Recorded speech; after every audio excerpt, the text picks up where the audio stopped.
Good evening, everybody. It is the Tuesday night live edition of the AFL Crowcast. Great to have you all along with us tonight for another big night of chat about all things Crows and the AFL as well. We're all up and about and fairly frisky last week because it was finals time, but we've run smack bang in the into the bye, so hopefully we'll still get a bit of chatter in there tonight with our regular panellists, Phoenix, Nikki and Macca. How are we tonight, guys? Yeah, very good, thanks. Very well. Yep, very good, Peter. Great to have you all along with us. And without further ado, we'll get straight into the news with Nikki.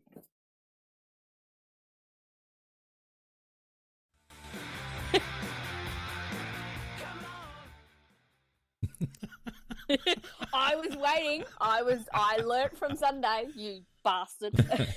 For those who didn't listen, I had a lecture last week about not talking over the music, and because we normally can't hear it. And then on Sunday, he starts playing the music early.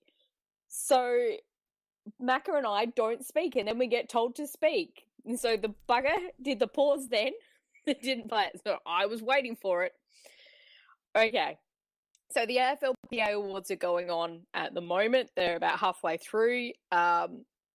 We, in the 22 and under 22 best team, which is actually voted on by the fans. So we had Lever and Matt Crouch actually made the final team and both on the field, so to speak. So that's nice recognition for them from the fans around the AFL. Tex was once again, he's done back-to-back captain, been named the best captain in the league. He won with 140 votes to Josh Kennedy at 125, and then Selwood rounding out with 100 votes.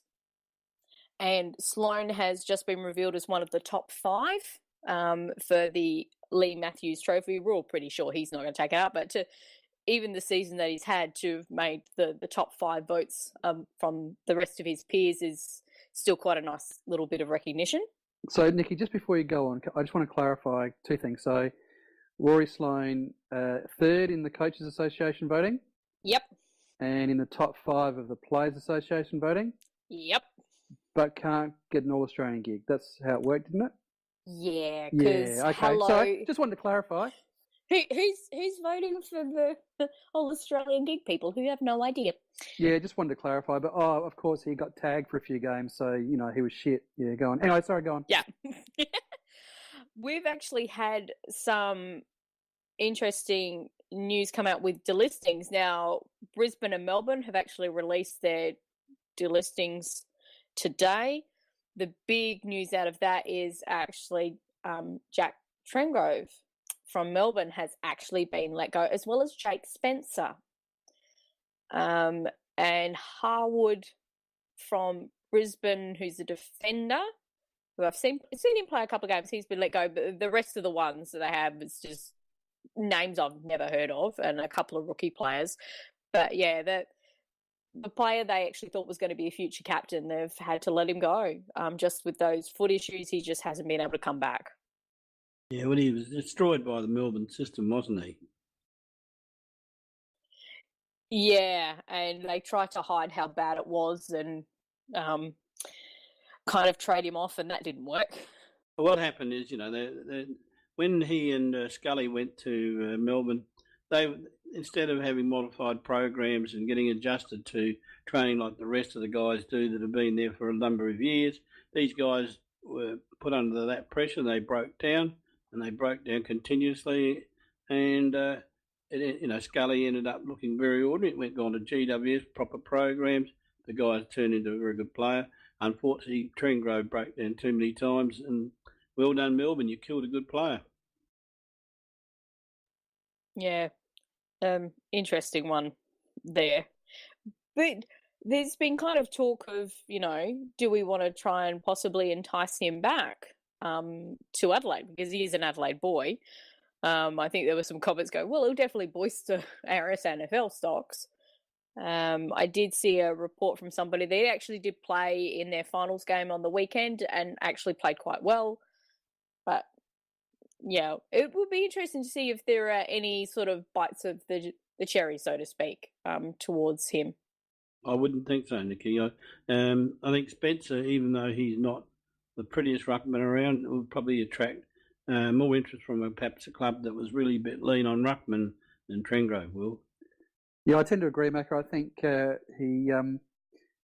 he has performed pretty well at VFL level. I went back today or this afternoon and just had a look at his inside footy player ratings over the last year or so, and he is a fairly consistent performer at VFL level, but the common thread each year, each of last year and this year, where he was given his opportunity at AFL level, he just wasn't up to the pace of it, unfortunately, for Jack. And very sad story. He was obviously, I think, what was your number 1 or 2 pick in that draft with Scully, and all the talent in the world, and unfortunately cruelled by his situation with injuries and management and the like, as Macca said. So pretty sad story there for him, but let's hope that he can find something, perhaps one of the comments that comes through pretty consistently is his leadership, and maybe he finds something in a coaching role.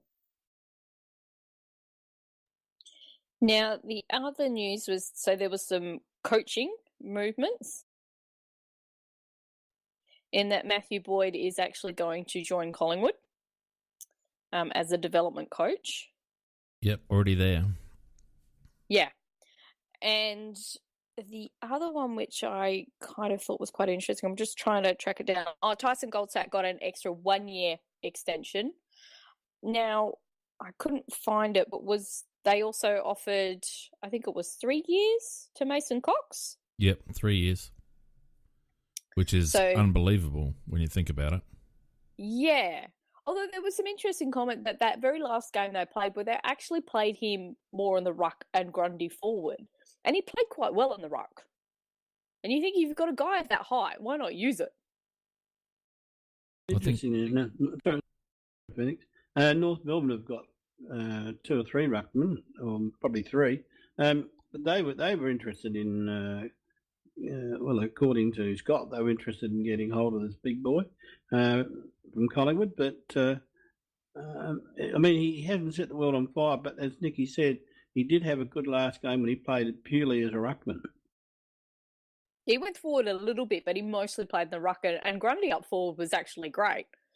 So that could be a little something new we see. Well, Grundy played a lot of his juniors forward, so he wouldn't be a bad foil for the other young lad that's up there. And Cox, I reckon, his only real use is in the ruck. I mean, I don't think he's good enough to be up forward. So, but as a ruckman, he probably gives you the same sort of output as a lot of the other really tall blokes like, Sandilands. Now, moving on to news that actually affects finals. So GWS was dealt a hell of a blow because both Mumford and Cameron have been ruled out for the rest of the season. So is anybody now giving them a chance against West Coast or not with those two? I think Cameron's not that bad of a loss, but Mumford definitely is. No, I reckon it actually gives them a better shot because it'll force them to select the side they should have bloody selected, have Lob in ruck and play a bit smaller up forward. I actually think they will play better. The couple of times they've had small forward lines this season, they've actually played quite well. So I don't think it hurts them at all, to be honest. Yeah, I'm on Phoenix's side here because they undoubtedly played far too tall against us, and Lob is not the greatest forward in the world. He goes much better when he's in the ruck. So I think it may, fate may have dealt them a cruel blow on paper, but it might turn out practically to be a move that'll help them. Just forgive my ignorance because I don't follow GWS that closely, but Jeremy Cameron, to me, and maybe has he had injury consistently this year, or has he just had a quiet year? Just seems to have just dropped off the radar a little bit. He's had about, is it 3 hamstring injuries? 3 hamstring, ongoing hamstring problems. Enough. Yep, fair enough. He hasn't had the enthusiasm of other years either, I don't think. At times I've watched him play, he almost looks like he doesn't want to be there. Well, he's probably thinking about the offer. He could have been playing in a preliminary final with the Crows on Sunday or Friday night, and not getting his bum kicked by that same team if he'd accepted our reported offer a couple of years ago, Macca. Well, it's true, but at the moment there's nowhere to put him, so he can stay there. He wouldn't have got a game. No, he wouldn't. He wouldn't have got a game. Not if you actually watch the vision of him just not even bothering to chase. That was terrible, wasn't it? A non-effort. Oh, he wasn't alone. The vision I liked, without getting too off topic, is the right at the beginning when Deledio didn't chase Atkins. That set the tone, didn't it? Yeah, he's just like, oh, he's there. Oh, he keeps going. Oh, whoops. Did it twice. Yeah. There was like 2 efforts there that he could have gone up, but yeah, that was absolutely scathing. Now, for a bit of fun, there seems to be quite a bit of jungle drums beating regarding Hinkley to the Gold Coast now. After we've heard, oh no, he's about to get his extension at Port. I mean, seriously, you as much as they lament about us and the way we've gone about it at our club, honestly, getting rid of Sanderson was the best thing ever. We've looked at the situation with Hinkley, and it's very much a Sanderson Mark II is what it appears to be from the outside looking in. And they need to get rid of him. They can't afford to. But if they keep Hinkley, and I just wonder whether all this noise about the Gold Coast is actually hiding who they're really looking at.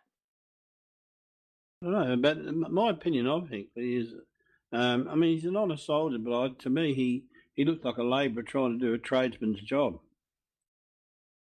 Well, the problem for Kenny is that it's been widely reported that he's an outstanding motivator, and he builds out outstanding at building relationships and all of that side of the thing. But the gig, but then struggles a bit more in terms of game planning tactically. And of course, to me, what they did is the very, very worst thing they could possibly have done was to stick Vossi in the coach's box with him. And ever since, and what amazes me is that nobody just seems to get the correlation between Voss arriving at that club and becoming its midfield coach, and that what was shaping up to be an outstanding star midfield 3-4 years ago has just fallen down the shitter. Well, absolutely. Not only Voss joining, but also the double loss of Walsh and Richardson, who were both reported to be really good on the tactics and strategy side, and crazy Vossi, I don't know. Because you're spot on, Pete. That's the word, that Hinkley is very good at getting the troops motivated and building relationships. But and we saw on the weekend where he lacked tactically, because they should have shut that game down when they were 13 points up, and they kept the game open and allowed West Coast back in, and that was the end of the ball game. Yeah, absolutely. Should never have lost that game. So to me, I find it stunning that in all of the sifting through the wreckage of the last 2 or 3 seasons, every time we seem to sort of hear about them sitting down and going through, all of the wreckage. They never ever the name Voss just never ever seems to come up, and I find it remarkable, to be honest. But anyway.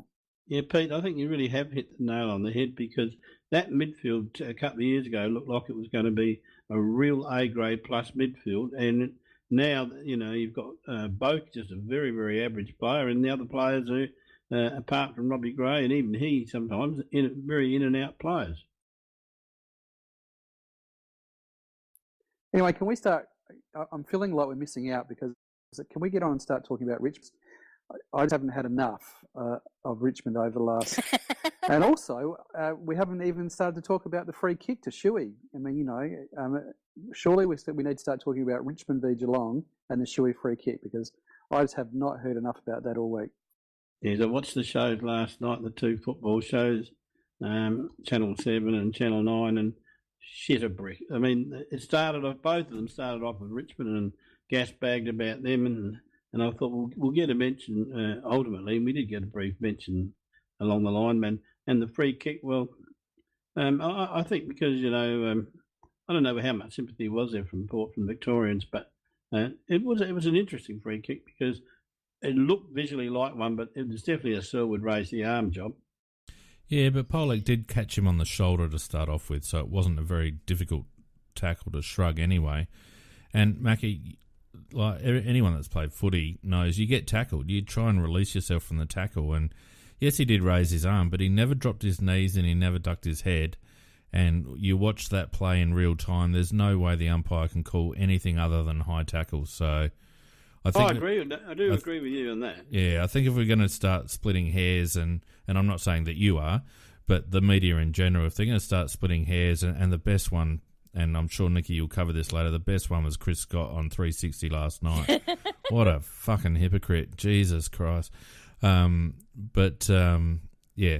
was going to get paid every day of the week, and there were other frees that were missed. So, particularly the West Coast in that game. There were so many that were missed. I actually think that there was AFL 360 actually did a really great highlight because they showed the shot from up high behind the goals and they highlighted where the three umpires are standing. And as they said, you play this in real time, they can't see that little lift up that he did. Because of the positioning they are, there's all these players in the way and they've got to make a snapshot decision. Slowing it down, whatever. Most people who saw it straight away went, that's a high free. Oh, I thought it was straight away when I watched it and it's only in slow motion, but umpires don't get that opportunity to see it in slow motion. Exactly. So it gets paid on what they see, and there's no doubt I would have paid as an umpire, and then thought afterwards when I saw the replay in slow motion, oh shit! But that's the way it goes. And ladies and gentlemen, the most courageous player voted by his peers at the AFLPA, Rory Sloane. Nice yeah, work. What a hack. Nice. Hey, What a hack. I know. He can't play. He gets tagged. Why is he Can't courageous play, if gets he tagged, gets tagged? He's no good.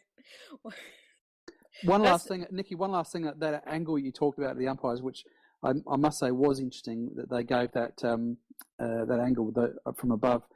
What it showed was that if the umpire that paid the free kick didn't, the umpire that was further away had the whistle in his mouth. Yeah, and he was running in to pay it as well. They both saw it as high. So they both saw it. So anyway, who cares? The other thing, we should talk about how much more exciting it was when Shuey kicked the goal.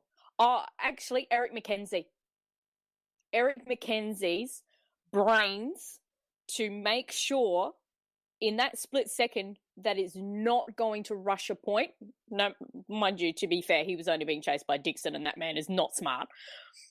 But he willingly took that hit with the point post to make sure they didn't get a score. That is a smart footballer.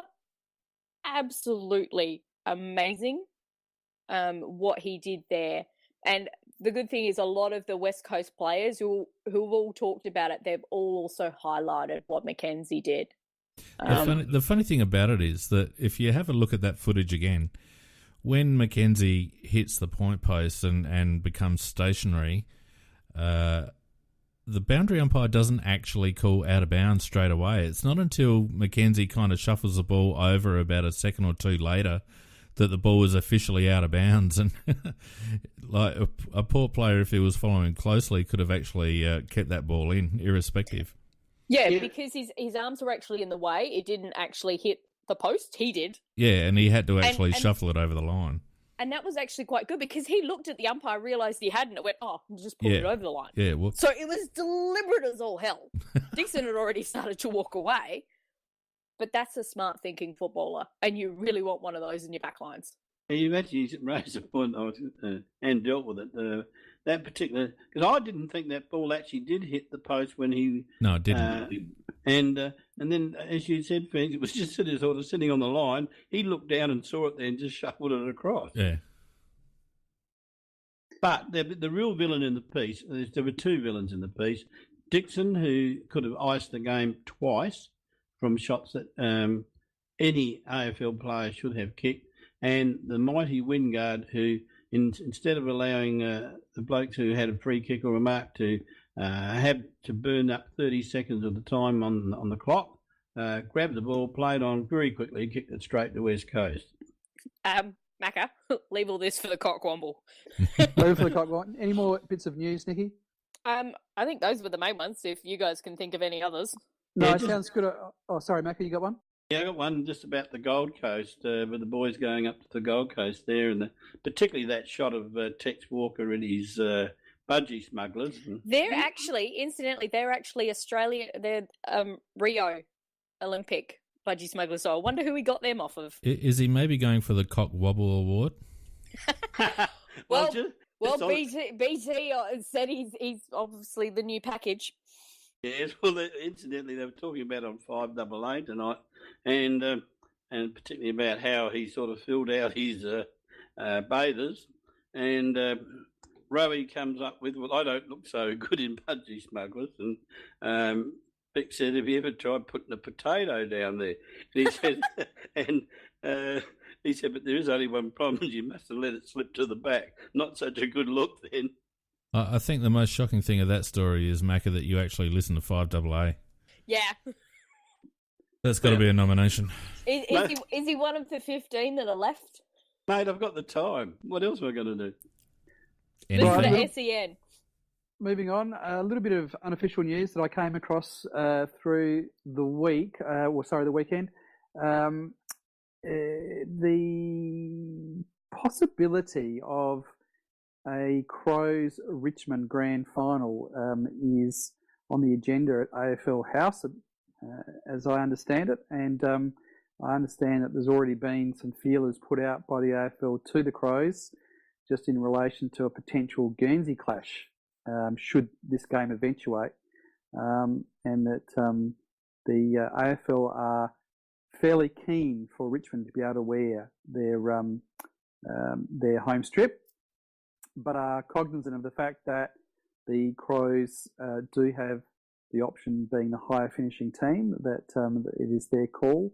But nevertheless, there is just a little bit of gentle pressure being put on to for Adelaide, that in the event that game occurs, to be prepared for wearing their away strip. How do we feel about that? Well, can I just check something first? Mm-hmm. Phoenix, did you actually mark this as explicit? Well, too late if I haven't, because I've already said cock wobble. Okay, because my response to that is the AFL can go and get fucked. There we are. I think she made her position clear. I think that makes a fairly clear position on that, Nikki. Yep. Yes. I just don't see the logic in it, because if we were the first minor premiers, and we were, surely we get the right to wear our home Guernsey. And well, we do. Well, we do. And I just can't believe they've got the nerve to ask us to change and come out in a white Guernsey that's not ours. Well, of course they've got the nerve, Macca. It's a bloody Victorian-run competition. They've got the nerve. I just hope that our administration rightly tell them to blow it out their arse, basically. And I must say, we were talking the other week about Geelong not getting that final at Cardinia Park, and, there were the various fors and against and all the rest of it. But I must say, if I was a Cats supporter, I would have been a bit annoyed that whilst the game was played fair enough at the MCG, my God, it looked like a Richmond home game with all the bloody hoopla that was going on and all the rest of it. And I would have taken exception to that. And as a Geelong administrator, I would have tried to control that pre-game a little bit better, because for all intents and purposes, it was a Richmond home game.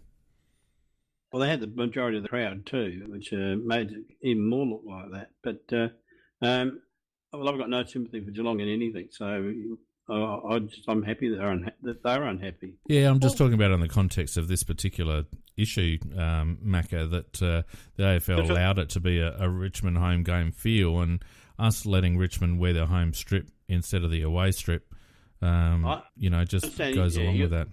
You're talking about fairness, and I do understand where you're coming from. You're quite right. It was kind of interesting because the pre-game stuff is that the team that generally comes out first is the home team, although we stipulate we wanted to come out later. They're still allowed to do their little things that they do pre-match entertainment. So for Richmond, it's their drum beating that they have. So that's creating quite a bit of noise and everything else. They're allowed to do that. And so they came out last doing that. Geelong came out and they had a bell and they had an ex-player just ringing it. That's their pre-game stuff. That was it. I haven't been to a game at Cardinia Park, but I presume that's all they do is they ring a bell. I have no idea. I thought they smoked a pipe beforehand. No, that's when Blighty was involved. Actually, they probably did it like this one because last time that Blighty did that one, they lost the game quite badly. Not that sort of pipe, Nick. It was imaginary. Well, I think there must be some fairly heavyweight power brokers in Melbourne that are going to be horrified that the first time they see Richmond in a grand final for however many years, that they're going to be wearing that horrendous gold strip with a black sash, and I think that they're thinking that it's just not acceptable. But I just don't see. I mean, obviously our reaction to that is as Nikki put it, but I think that it's something that we need to debate because it's obviously something that's on the agenda. Well, I think they're jumping the gun because I don't think they're any lay down to beat GWS in a preliminary. And we're not any lay down to. I don't think they're trying. I wouldn't think that they're thinking that they're assuming results. I think that probably what they've done is they've looked at and thought, right, of the teams that are left, what are the potential Guernsey clashes that we need to address? And if you think about it, that probably the Adelaide-Richmond one is the only one that could potentially occur in the grand final. Yeah, so just getting a jump on it. Yeah, no, I'm sure that they're just looking at it from a contingency point of view. But the on the point that I was making, the whole vibe in Victoria is that Richmond are already in the grand final, and look, they had a stoic win over a depleted and embarrassing Geelong in a qualifying final. They really only broke away from Geelong in the last quarter on the back of their champion player. They've got sterner tests ahead of them, and it's 50 if GWS get through, because I expect GWS to bounce back pretty strongly next week against West Coast. And GWS Richmond in a preliminary final where Richmond have actually got to wash away all that emotional stuff from last week and back up again. I don't know. I'm expecting GWS to beat Richmond in a prelim. Every chance. It's got to be a dead set 50-50 game. And as we said, we think that the injuries may actually improve GWS. And I'm expecting them to clean West Coast up and come out firing. And every chance to beat Richmond. Well, I certainly hope that they do, because that will completely take the air out of the ball in Melbourne, and a Crows GWS grand final will be a hell of a lot easier to get a ticket to than a Crows Richmond grand final, that's for sure. Also, a late runner for the Cockwomble is the staff writers at the AFLPA. Hang on, we're not there on yet. Their website. No, because they've actually just put up, before it was announced on TV, that Dusty Martin is the MVP. But it went up on their website before they actually had Lee Matthews announce it. Whoops. Well, congratulations to Dusty Martin. He's a very worthy recipient of that award, I'd suggest. And guess who came seventh?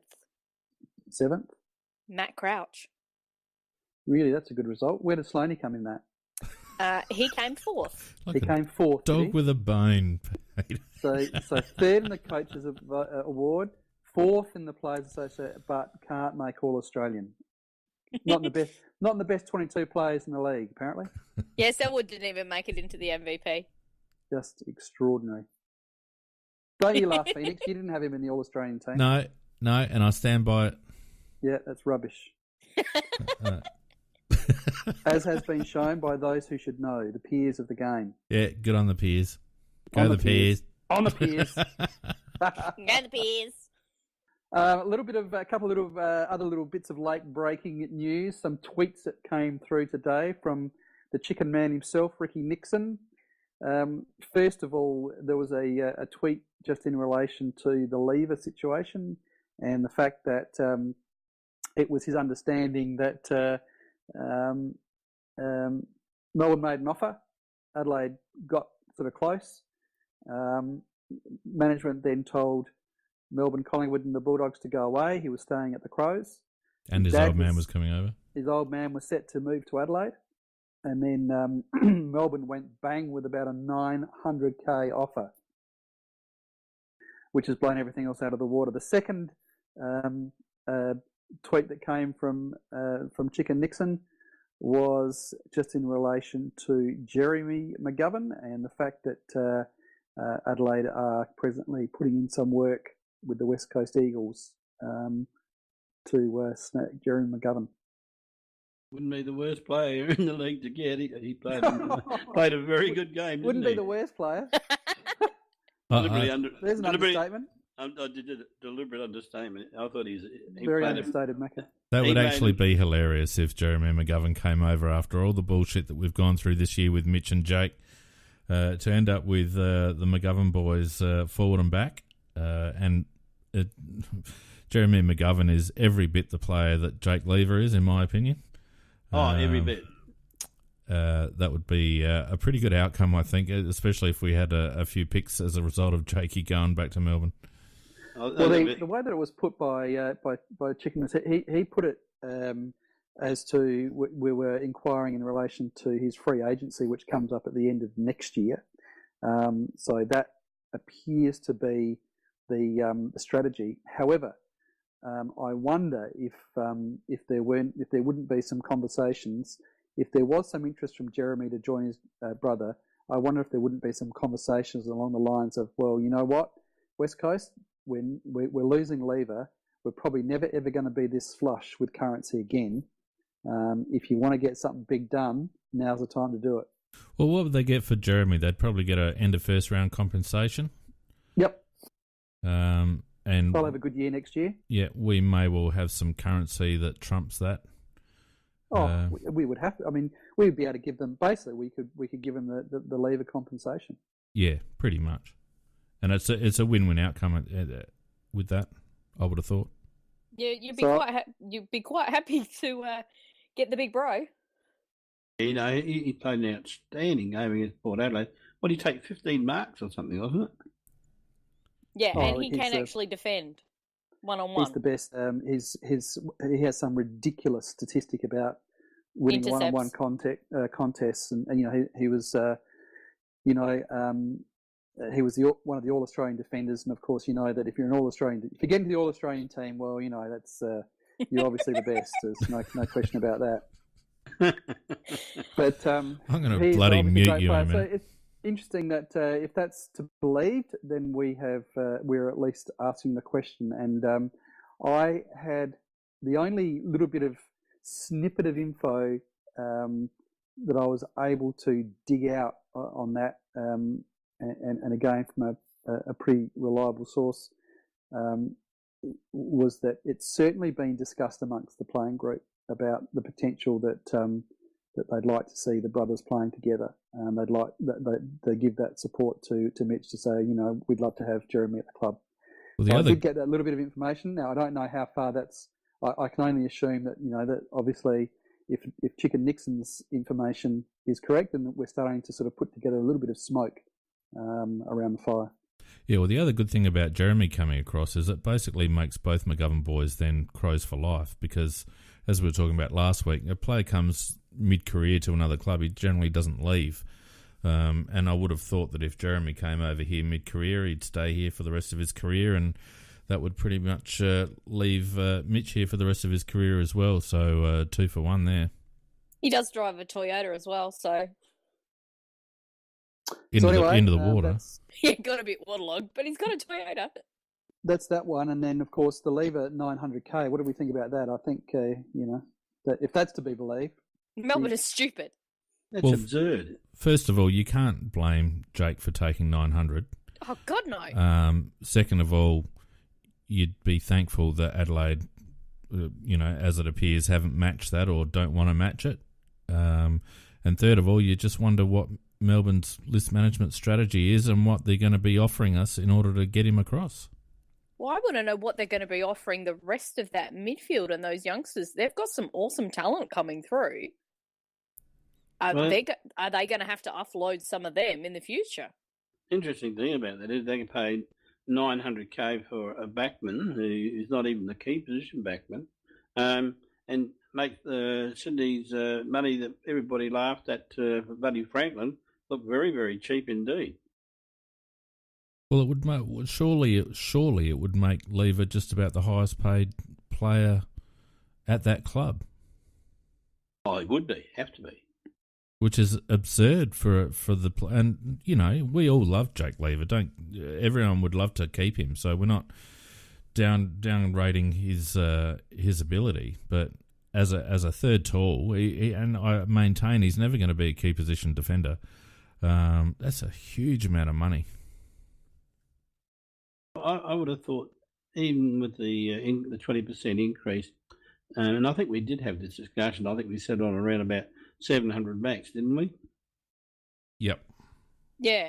Oh, hang on. Here's an interesting thought. So, do you send Lever to Melbourne, Hogan back to WA, and McGovern to us with a few other little permutations? I mean, that seems the most logical thing. Yeah, well, that fits, assuming Jesse wants to go back to WA. Yeah, well, look, I'd be happy with that outcome. The other one, Pete, that got sniffed around today on SEN is Alex Fasolo wanting to go back to WA as well, and Fremantle pretty keen on that one. Yeah, that'd be a good trade for them, I reckon. I quite rate Alex Fasolo. I think he's a pretty good player. I've seen him on occasion absolutely rip games apart, and I think that the difficulty the only difficulty you would see is that he needs, a couple of good key forwards around him, because he doesn't need to be the main man. He's more your sort of your third type forward, but they desperately need someone, and I think he's a good player. It'd be a good outcome if they could get him back. Yeah, I agree. So we're going to ask Pete what he thought of the game on Thursday. Oh, look, I know you guys do a great job on Sunday night, and all I can add to it is that it was it was fortunate that it was one of those games that all your heart palpitations were probably gone and done by about 5 minutes into the second quarter, when you pretty much knew the way the game was going to turn out. I mean, it was just a case of sitting back, having a couple of beers, and just watching it unfold. I didn't feel as though we expended too much energy in that game. I'm sure probably if you asked a player, they'd say different. Just the way that it looked, there didn't seem to be a lot of emotional energy in the game. I thought that the way that we closed the game down in the last quarter was pretty professional, just a professional effort, and got the win. Sorry, Mackie, go on. I was just going to say one significant thing, Peter, was the fact that we didn't seem to have any significant weak links anywhere, and I was very pleased to see your man Atkins actually show a little bit of spine and a lot more want for the contest that he's been showing. Yeah, look, I thought he was okay. He certainly started the game well. I think he only ended up with about 16 or 17 positives, but thought he tackled pretty well and put his body in. I think everyone, played their role. I think we had a number of players around that sort of 16, 17, 18 possession mark. Of course, the Brodie Smith injury was pretty tragic, and it was funny. I tweeted just before the game that I thought that I always see Brodie's the barometer, and that if he can pick up over 500 metres gained and kick a goal and get low 20s in possessions, we generally win. He's just a barometer for us, and he started off. He got the goal, and he looked like he was ready to go, but very, very unfortunate to cop that injury. So yeah, that was a sad point on it. But all in all, I thought it was just as you say, Mac, it was a good even contribution. I thought that gee, we looked a lot better with Kyle Hartigan back in the side. I don't know if anyone thought that as well, but he's a really, really good player. And I'm just thinking about, because I feel certain we'll play Sydney in the prelim, and I feel certain that the winning the team that will win the flag will come from either us or Sydney. And just suddenly thought we didn't have him in good, in any kind of form or at all when we played them last time. We had Keith, who started on Franklin, almost sort of experimental. I'd certainly feel much more comfortable having Talia, Hartigan, and Lever down there, and I think that really holds us in good stead. Hartigan was outstanding, I thought. I normally have a crack at him for brain phase, but there was none of them. I just thought he played one of the best games he's ever played, and it was a good time for him to play it too. I've had to chuckle at the quote-unquote analysis that's occurred since our game, and much of it has focused on GWS's lack of effort. And the surprising thing, and as we highlighted on Sunday night, I don't think effort was actually the problem for GWS. I think they certainly cracked in and tackled and all the rest of it. I just don't think they were effective in what they were doing, and they lacked cohesion and a little bit of mongrel inside. But I think they would try. I don't think it was through lack of effort. I just think that they were found wanting in personnel selection and probably team play. Well, if you watch the media since Thursday, you will realise that the only thing that happened on Thursday night was the fact that the Crows stood side by side in the national anthem, in an aggressive pose, and then everybody left the field and went home. So that was all that happened, apparently. Oh no, there was Jacobs and Brodie on the bench, which quite rightly was actually listed for a number of the commentators actually pointed that out as one of their moments of the weekend. Who said? Where David King said that on the couch. Where else? And I thought there was one others actually mentioned it, but that was actually earlier, not on the Monday shows. Could have been on one of the Sunday footy shows, I think. Yeah, I think it was, because they actually talked about how much Brodie would have been hurting himself, but he saw his mate. Two things happened on Thursday night, so that's good. Yeah, but none of them involved the way we actually played the game. No, the rest of it was actually GWS's problems. Yeah, there's been a lot of teams that have played some pretty poor footy against us this year, I have to say. Yeah, funny about that. Yeah, and not because of us, apparently. No, that's right. So, no, I thought it was a good professional effort. I just felt that the only thing that worries me, I have a real just feeling in the back of my mind about only playing one game of football in a month. I really, really, really don't like the bye after finals. I just don't like it at all. I think that, we should be in a position now where, we've got a week's rest that we've earned by being the top side. And a team like Sydney, who had to, go on an unprecedented run to get themselves in the final, they don't deserve to have had that week off. They did not earn that week off, and yet they've had that week off. So in amongst that run that they've had, they've had the opportunity to have a bye, take breath, get themselves ready for another go. And I just think that it's a small sample size, I know, from last year, but both qualifying finalists that won last year went on to lose their preliminary final, and I'll be very, very interested to see how the prelims go this week, and see whether we can next week to start drawing a correlation between that bye and teams that play one game of football in a month. I think your point is really well made, Pete, because it's about Sydney gaining an advantage from a bye that they didn't earn, and that same bye really disadvantaging Adelaide and Geelong. Certainly the top four teams. And I feel like we've managed it all right. I didn't mind the idea of going to the Gold Coast and just changing it up a bit and getting out of Dodge for a few days.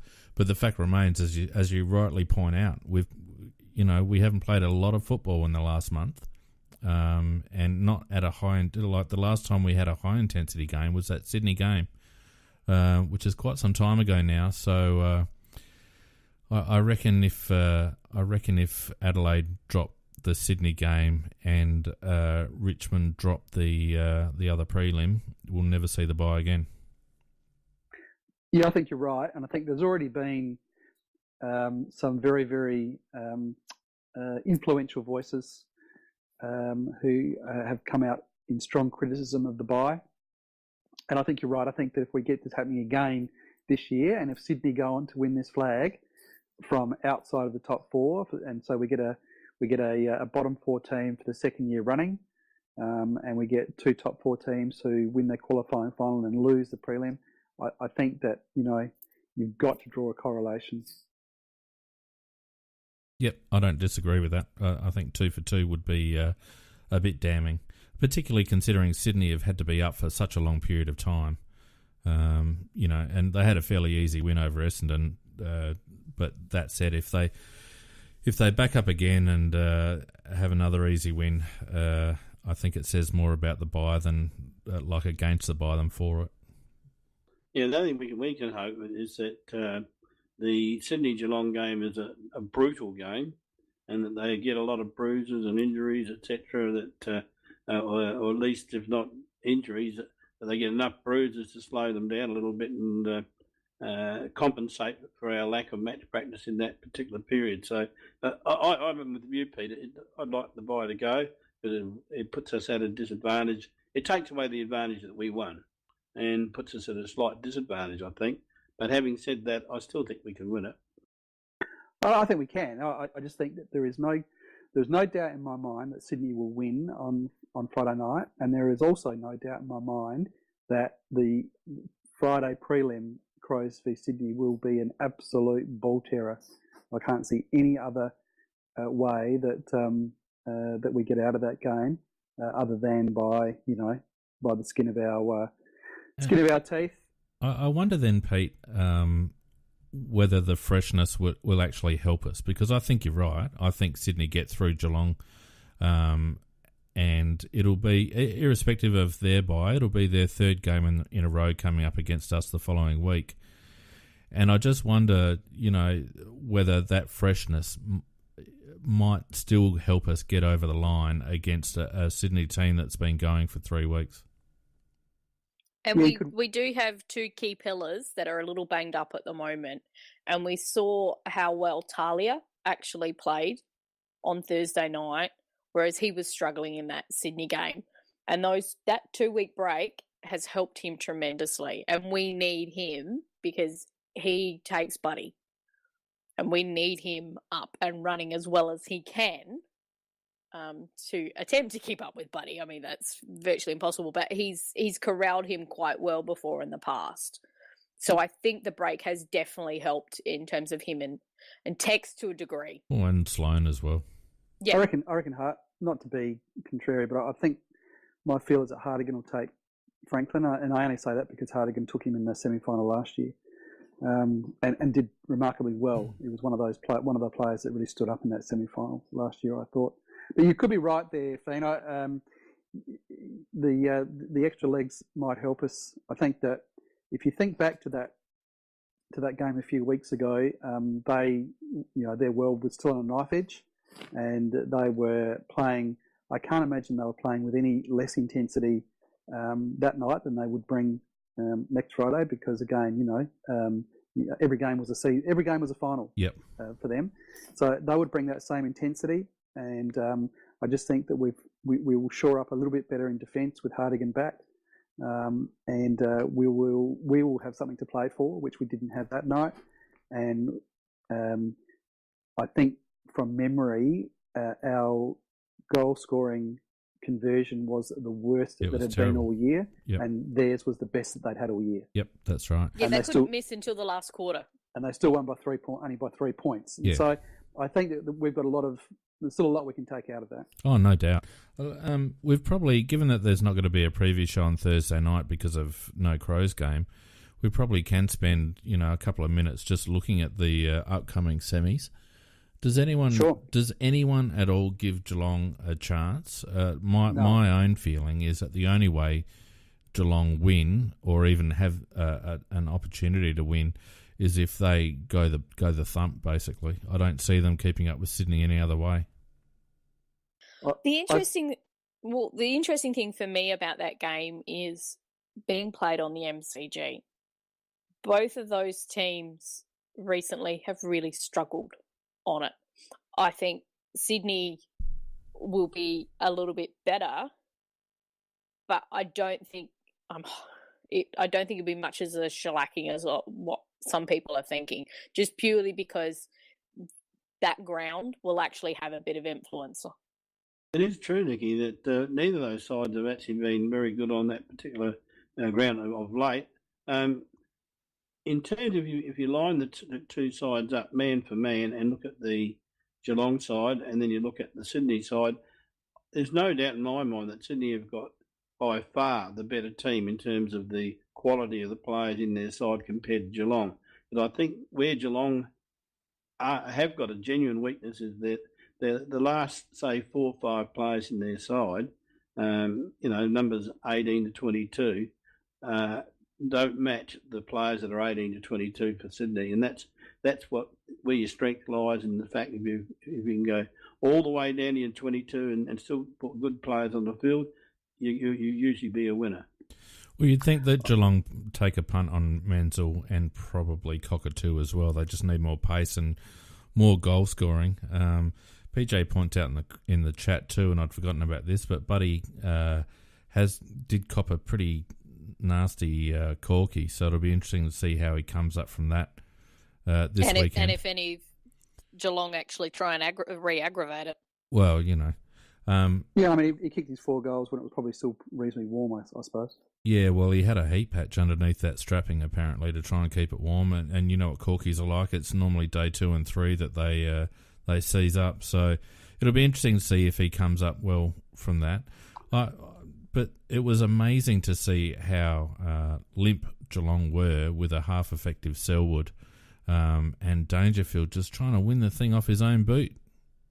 And making the wrong decisions. I think there's a few ifs that we could look at, and that is if Selwood is better for the run on Friday night and comes up reasonably fit and fresh next Friday night, if he can combine with Dangerfield to dominate the midfield, if Buddy doesn't quite come up and Lonergan can get hold of him, and if Tom Hawkins can actually rise from his personal ashes and actually have a decent game, I reckon if all those things happen, I reckon Geelong can get within 5 goals of Sydney.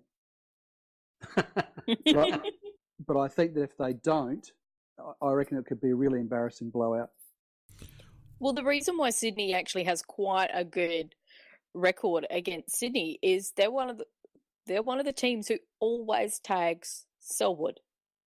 They've always done it, and the rest of their midfield, because it's not necessarily one player, it's whoever is the midfielder around him, and they really put the pressure on him to stop him getting that ball out. They know he's the key, and they've stopped him so many times before.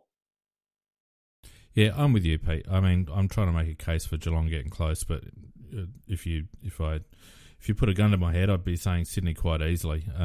But it'll be interesting to see how Geelong play it, because I reckon they might just try and make it a slog for Sydney. They may do. Do we see the other semi-final being any closer? I don't. I think GWS will take West Coast to the cleaners, quite frankly.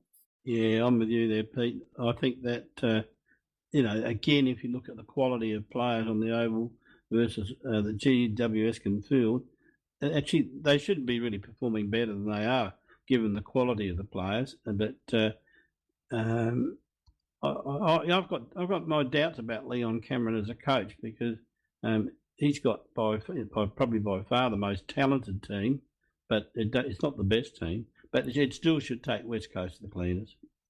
I do think that Mummy is a hell of a loss, though, for them, particularly how much he feeds and he provides body coverage in a way, in blocking, etc., for those midfielders, so they can do the front running. His loss is, I think, should not be devalued at all. I agree with what you said earlier, Phoenix, that losing Cameron is actually a bonus for that forward line. But I think Mummy out of that midfield, and considering what Petrie and Vardy actually did on the weekend, because Petrie knows he's, one of these games is going to be his last, and he played like it was, and he gave his everything. And he's, whilst he's not the most talented, naturally gifted footballer out there, he's still very smart and he's still a good footballer. Look, I think Mumford hasn't been effective for a month, so I don't know. And they haven't been going well. Yeah. The thing I noticed the most about West Coast is with Pritis and Mitchell in their midfield, they weren't able to move the ball from one end of the ground to the other. They just did not have enough leg power to move the ball cleanly in transition, and I expect West Coast to do all right in tight, but I just don't think they're going to be able to kick enough score. I mean, the game against Port Adelaide Port Adelaide had so much of that ball and so many forward 50 entries during the middle part of that game and couldn't convert. I don't see West Coast. I don't see GWS having the same issues in terms of scoring, and I think West Coast will probably play on emotion for a quarter or maybe even a half, but I can't see GWS losing this game. No, another thing too is West Coast got in by a squeak against Port Adelaide, and when you look at the players that Port Adelaide had on the ground, they had a lot of boys out there that hadn't played many games, and in terms, once again, if you look at the quality of that team versus GWS, no comparison. I just think that this time they're up against a much better side, and I would expect GWS possibly to win by anything up to about 8 to 10 goals. Yeah, look, they've been one of the top sides all year. Excuse me. It was only really towards the end that they tumbled down to fourth spot, and it was pretty tight in terms of the point split between second, third, and fourth. They weren't in that bad a form, and they've had injuries all year, and they've covered pretty well, and they've managed to find a way. So I'd be pretty confident that they would get up. And you're right, there was I think they said there was like about an hour of the game where West Coast couldn't score, and they just could not get the ball transitioning. They've got a potent forward line when it gets down there, but they just don't. I don't think they're going to have the wherewithal to be able to run with GWS, and I think the Giants will have a comfortable win. Yep, and I think that leaves probably the four best teams in it: Richmond, GWS, Adelaide, and Sydney in the prelims. So I guess it all comes out in the wash. But irrespective of the fact there's been some a couple of close games in the first week of the finals, I've found the finals in the first week, apart from the West Coast Houdini act, are pretty underwhelming, to be honest. Yeah, can't disagree there. But very, from a neutral supporter point of view, they didn't barrack for any of these 8 teams. It would be pretty ordinary to watch, I think, apart from the Port West Coast one, where at least there was a bit of tension and a bit of stuff going on. And that was a horrible game in itself. I mean, if you actually, sat and watched the whole game, and it really was it wasn't a particularly pretty game to watch at all. And it was really only the fact that it came down to the wire that made it exciting. Yep, I agree. And we did get the satisfaction of looking at the pain on the Port Adelaide players' faces as well. Oh, the post-match was even better, with Hinkley having a meltdown in the presser, and then David Koch basically bagging the team in the address to members afterwards. That was gold. Well, he's an idiot, and we should probably on that note throw to the Cockwomble Award, I think. We got half an hour? You know the answer to that, Nikki. Well, there were so many nominations from this weekend. Keep going, Nick. My music's stuck. Oh, no! That's the best music! No. You get a Cockwomble for that. Thanks. All right, I'm going to start on Friday night because there was a piece of ridiculousness. I got you.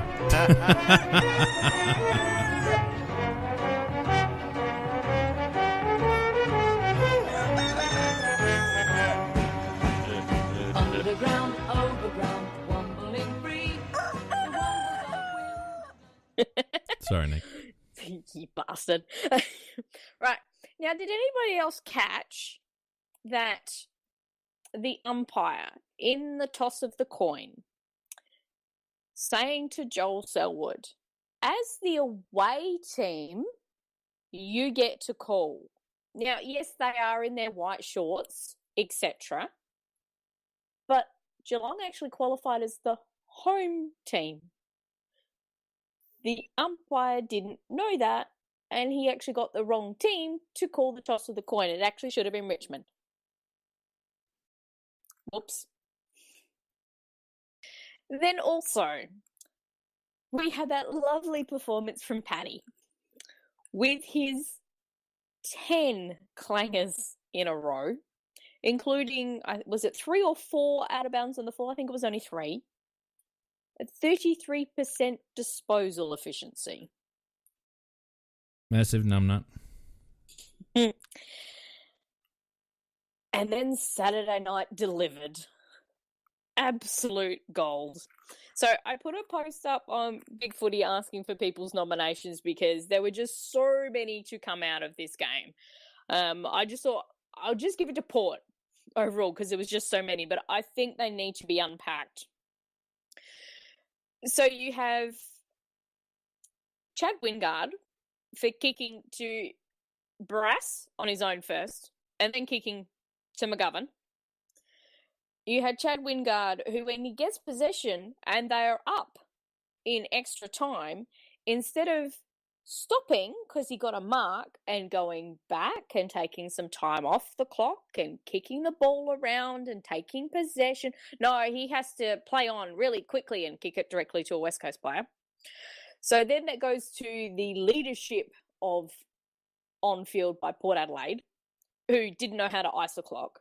That then goes to the coaching staff of Port Adelaide, who obviously have never taught them how to ice the clock when they're in a position like this. And bloody Ryder tapping the ball in that last boundary throw-in back towards the West Coast goals.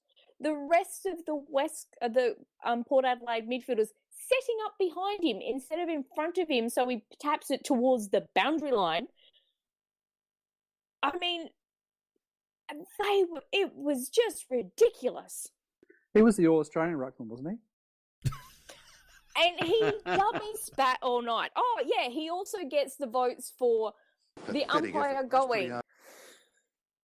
How about the no last Port- quarter? no How Port about the Adelaide last ruckman. quarter when Ryder goes for the spoil near Vardy over in the eastern side half forward flank kicking south, and he goes for the spoil and he actually punches the ball backwards towards their goal so that Vardy can run onto it, and then That was beautiful and then by hit up Vardy. Kennedy. The Oh, thing my I've noticed, goodness me. about Ryder is that he cannot play under pressure. He goes to absolute water. He's pea-hearted under pressure.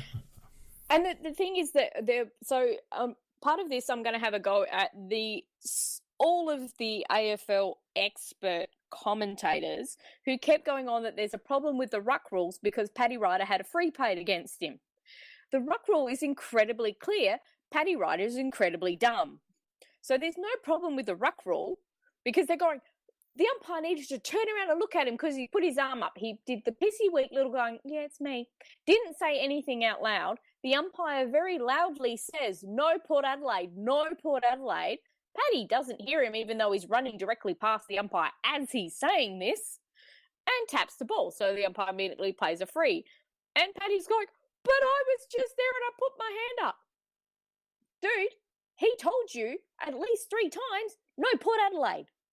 Yeah, that was bullshit on so many counts. Firstly, the fact that we even have that rule, but secondly, that he was so dumb that he just didn't get involved correctly. And then ruck hit out. Vardy doesn't quite make it, so he takes it out of the air in 2 hands, goes right on, gets tackled, and goes, but I handballed it away. Dude, it's holding the ball. You took it in a ruck contest. Absolutely mentally fragile. Well, it's just poorly drilled. Yeah.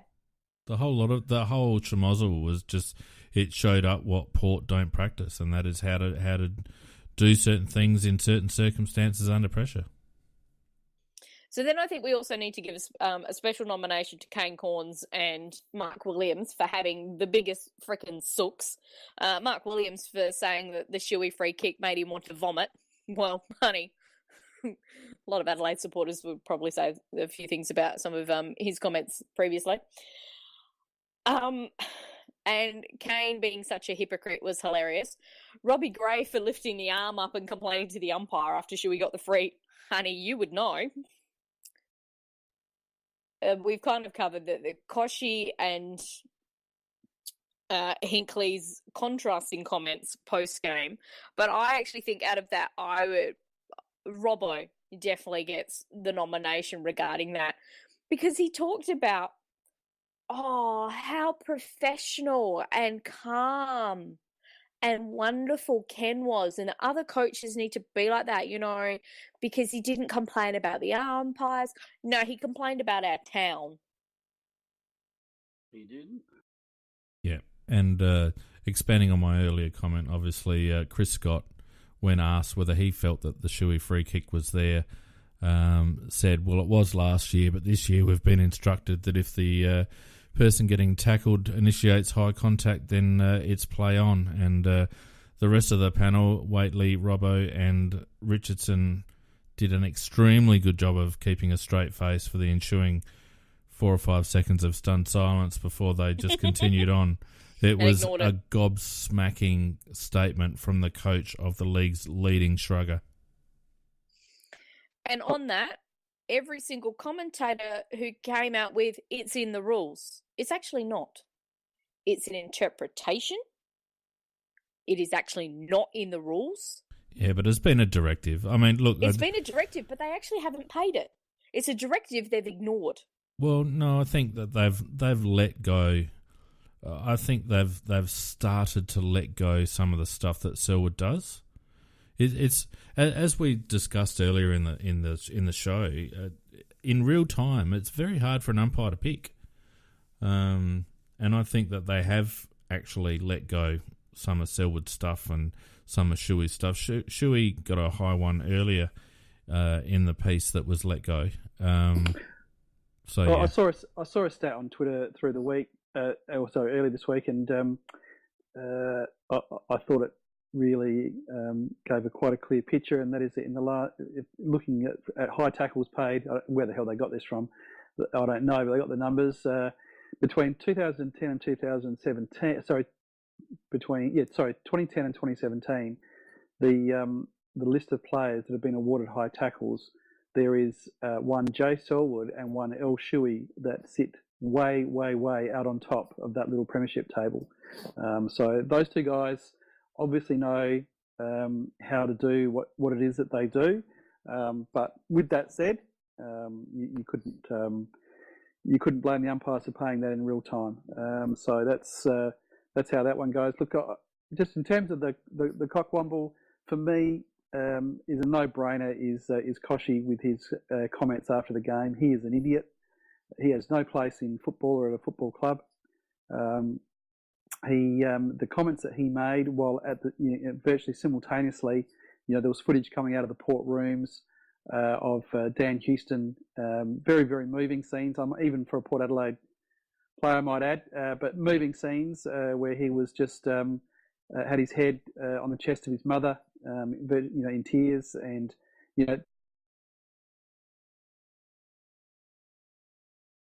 Where'd you go, Pete? Sorry, they were hurting. They were absolutely hurting. You could see that they were hurting, and for him to go on about the fact that about whether the players cared or not, and I'm not sure of the exact words, but that was the implication. I thought was an absolute disgrace, and for a guy that as far as I know, hasn't played any sport at the highest level, would not have a clue, and had no business in making those kind of comments in relation to the playing group.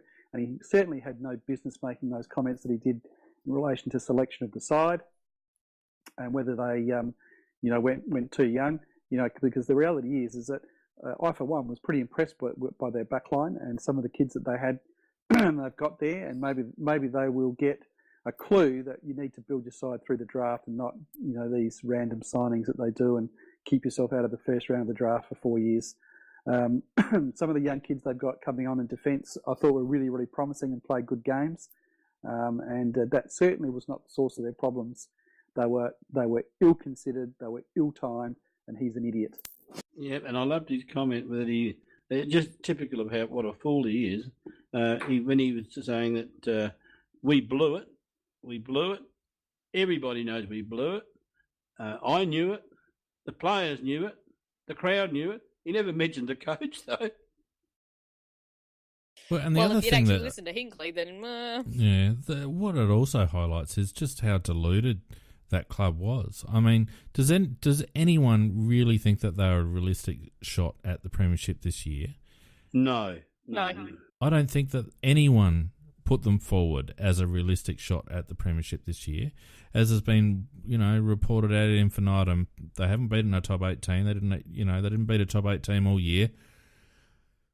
And the fact that they did go in with a young team, that was a stepping stone. But what Kosh has done by his comments, and I'd support what you say and back what you say 100%, Pete. He's actually turned what could have been a disappointing loss, but a positive in terms of the young group and a learning experience and all the rest of it. He's actually turned it into a massive negative for that club. And I reckon, I don't know about anyone else, but to me, his comments were directed fairly and squarely at Chad Wingard. And whether that's true or not, I agree 100%. They were totally misplaced. Yeah, he had no right saying it. And if he was thinking of his club, thinking about the team, thinking about the effort they'd put in, and that they lost it, and they shouldn't have lost it, but it's gone, and he would have been a lot better off building up the effort of the young players rather than taking the path that he did. But unfortunately, it's all about himself, I think. Could you imagine the reaction if Chapman had come out and said that after we lost in last gasp to Hawthorn a couple of years ago? We'd want him gone. But it's a good point that you make, Van, and that is that could have, he could have made that a real he could have really showed some leadership and some statesmanship. Yep. And he could have turned that into a real positive and got up there and said, we went with a young team, we're looking to the future. And what I saw out there tonight was some incredibly brave performances from some young kids, and he would have been spot on. Yep. Because they've got, you look at this, not wanting to go on a big port, binge, but they've got a number of players, their star players who are now, in that sort of 30 or over bracket, and they really do have to do a bit of a mini rebuild and start looking at, making sure that they stay in the first round of the draft over the next couple of years. Pete, there's rumours that they're looking at Rockcliffe and Motlop. Well, Rockcliffe is a different category because he's a free agent, and that doesn't, they don't spend their first round pick, but that's what they've got to look at. But that they had some terrific performances from some really inexperienced players. Yeah. Who, kids that were playing on. Was it Howard that was bloody Kennedy? Yeah. Jesus Christ. I reckon you'll see Menzel and Rockcliffe at Port next year. Well, that's fine. They're free agents. I don't know. No, that's the only way they're going to be able to do it. Yeah, that's right. They've got to actually get some bloody talent in. Yeah, exactly. And Marshall showed some good signs. You can't think that in playing a kid like Marshall, that they were thinking to themselves that they could be, premiership contenders. Surely. No. Well, they made the conscious decision to leave Trengove out. So just spin it. He's a master of spin. The supporters need to hear something at that point. You don't need him to be a big footy poster. You need him to show some leadership, and you need him to say, this is, we are building for the future. And look at some of the performances. We've got a final into Marshall. So what's their mechanism in terms of electing chairman and whatnot? Because he's been there, what, 2 years now? 3 years. Don't know. I think it's about 3. He was. 3, is it? They'd asked him when they were having quite a bit of trouble. They'd asked him to come along and help, and he wasn't interested.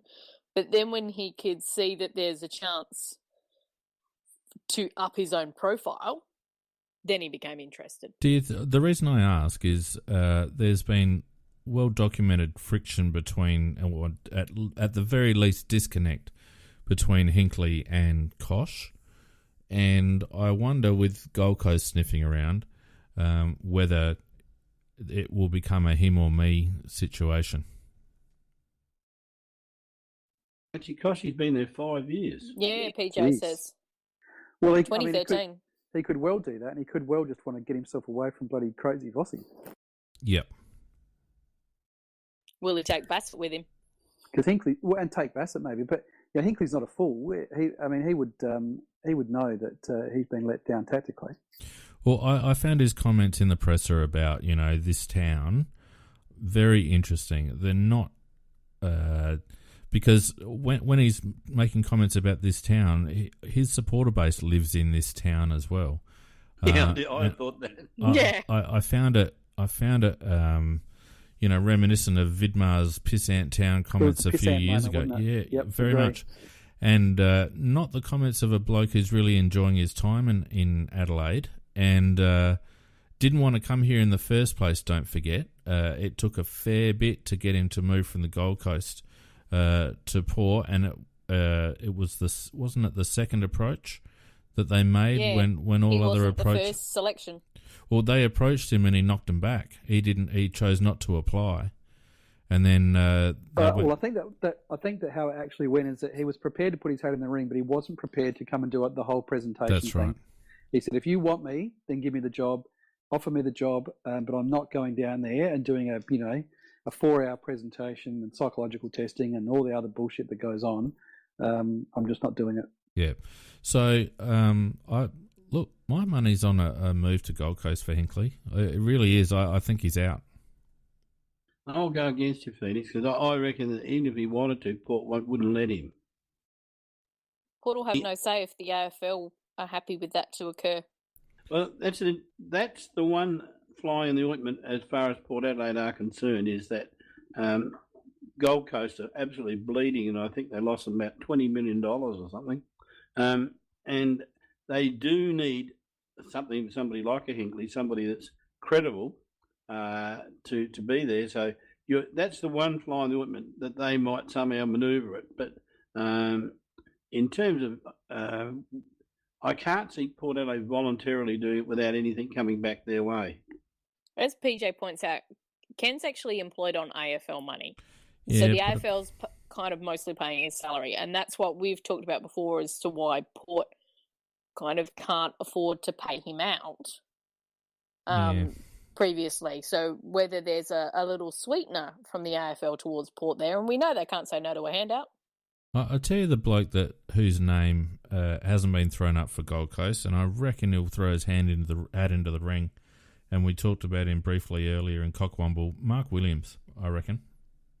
God help us. He still wants to coach. God help us. No, I know he's a good coach, Macca. He's a good coach, and he might be the coach that they need at Gold Coast, to be perfectly frank. I know, but his bloody personality. But, we don't want to talk about that because he's a pain in the ass. But no, he's a good coach. You can't. I think objectively you can't take that away from him. No, he's got the record on the board, but I just don't want to listen to him as a coach publicly all the time. I can't blame you there, mate. Pete, I'd like to point out that you've let us run 17 minutes over the hour. It must be that I've got nothing better to do. Talking about Port. Yeah, we thought he might do. Well, So, Cockwomble, or I think as Varney Magic Kochie. actually named it, the Kochwomble. I like it. I was going to go with Port overall, but on that one, just Kochie. And a final thing to end on a good note, congratulations to Erin Phillips, who's actually been nominated for the Don Award up against some incredibly high-class other candidates, it's one of Australia's highest sporting honours. Beautiful. Congratulations to Erin for that. All right, as you point out, we're just a fraction over time. Thanks for joining us, everyone, on the AFL Crowcast this Tuesday night. Fiend, do you want to just take us out with a couple of calls there? Yep, absolutely. Don't forget you can follow us on Facebook and Twitter at AFL Crowcast. If you're listening to us on iTunes, don't forget to give us a rating and a comment. It helps our rating and standing on iTunes. I haven't seen Scorpus on chat tonight, but I don't think we're having a non-Crows Thursday night preview. But if we do change our minds on that, we'll let you know on Twitter and Big Footy. And obviously there won't be a Sunday wrap, I don't think, you guys, unless you guys want to talk about crap teams. Not really. No. Nah, we'll probably have the week off and be back next Tuesday night. All right, thanks, mate. Thanks, Nikki and Macca, for all of your efforts, and we'll catch you all again next week for Tuesday night live edition of the AFL Crowcast. Yeah, good night, folks. Not at all.